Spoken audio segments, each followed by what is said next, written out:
संसद के बजट सत्र का पहला ही दिन और विदेश मंत्री एस जयशंकर का रौद्र रूप। राहुल गांधी ने जैसे ही मिडिल ईस्ट के बहाने सरकार को घेरने की कोशिश की, जयशंकर ने एक एक कर विपक्ष के तर्कों की धज्जियां उड़ा दी। क्या भारत की विदेश नीति को घरेलू राजनीति की भेंट चढ़ाया जा रहा है? ईरान और इजराइल की जंग के बीच भारत की संसद में छिड़ गया है एक महासंग्राम। नमस्ते दोस्तों, आज संसद में राहुल गांधी और समूचे विपक्ष ने एक सुर में मिडिल ईस्ट युद्ध पर चर्चा की रट लगा दी।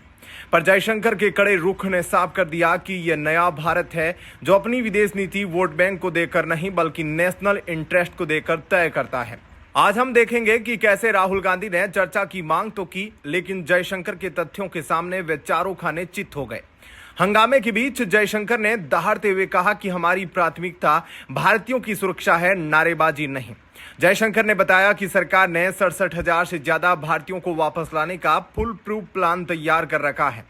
एक्सपर्ट राजीव जी का कहना है कि विपक्ष का दुख भारतीयों के लिए नहीं बल्कि उन आतंकी संगठनों के लिए है जो भारत के खिलाफ साजिश रचते हैं। क्या राहुल गांधी का यह रुख देश हित से ऊपर है? राहुल गांधी का आरोप है कि मोदी सरकार दबाव में है, लेकिन जयशंकर की कूटनीति ने साबित किया है कि आज रूस हो या यूक्रेन, इजराइल हो या अमेरिका, सब भारत की तरफ देखते हैं। राहुल गांधी शायद वो दौर भूल गए जब कांग्रेस की नीतियों की वजह से चीन हमारे पड़ोसियों पर कब्जा कर रहा था। आज मोदी सरकार तटस्थ रहकर दुनिया का नेतृत्व कर रही है। अब बात करते हैं उस मुद्दे की जिसने संसद के गलियारों में खलबली मचा दी है। हंगामे के बीच कांग्रेस ने एक ऐसा दांव चला जो या तो मास्टर स्ट्रोक होगा या राहुल गांधी का सबसे बड़ा सेल्फ गोल। विपक्ष ने लोकसभा स्पीकर ओम बिरला को पद से हटाने के लिए अविश्वास प्रस्ताव का नोटिस दिया है, लेकिन यहां राहुल गांधी और कांग्रेस बुरी तरह फंसते नजर आ रहे हैं। क्यों? इसके पीछे 3 बड़े कारण हैं। पहला, आंकड़ों का खेल।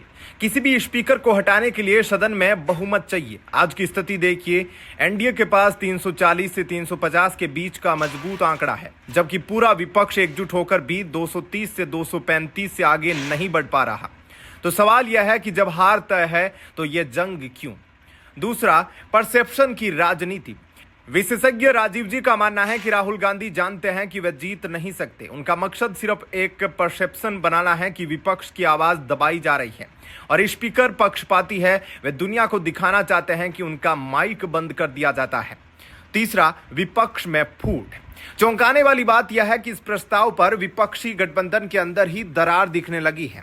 कई दलों को लगता है कि स्पीकर पर हमला करना उल्टा पड़ सकता है, क्योंकि रिकॉर्ड बताते हैं कि राहुल गांधी को सदन में 45 मिनट तक बोलने का पूरा मौका दिया गया है।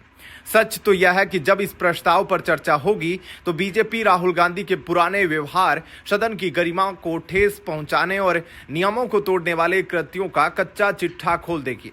चर्चा के बाद जैसे ही वोटिंग होगी, राहुल गांधी के लिए एक और बड़ी संवैधानिक हार पक्की है। कांग्रेस ने जोश में आकर नोटिस तो दे दिया है, लेकिन अब उन्हें इस पर चर्चा होने का डर सता रहा है, क्योंकि यहां हार के साथ साथ बेइज्जती भी बोनस में मिलने वाली है।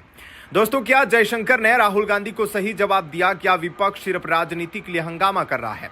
अपनी राय कमेंट में जरूर लिखें। अगर आप भी मानते हैं कि देश की विदेश नीति सबसे ऊपर है तो वीडियो को लाइक करें और सब्सक्राइब बटन दबाएं। जय हिंद।